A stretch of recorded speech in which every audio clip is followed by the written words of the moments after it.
Hello friends, welcome back to my channel. In this video, you will learn how you can take a screenshot in Oppo A3s smartphone.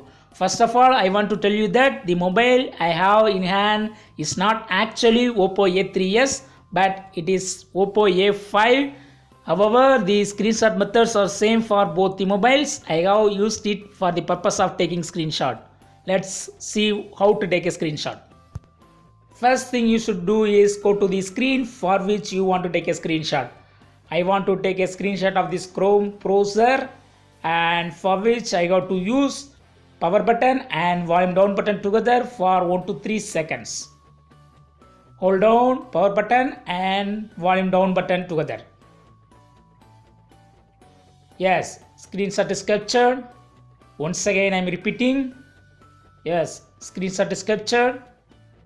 And the next method is using your 3 fingers sliding along the screen. Just slide down along the screen. Yes, your screenshot is captured. Once again I am doing. Just use 3 fingers sliding along the screen. Just slide down. Yes, screenshot is captured. You can access the captured image through gallery or notification.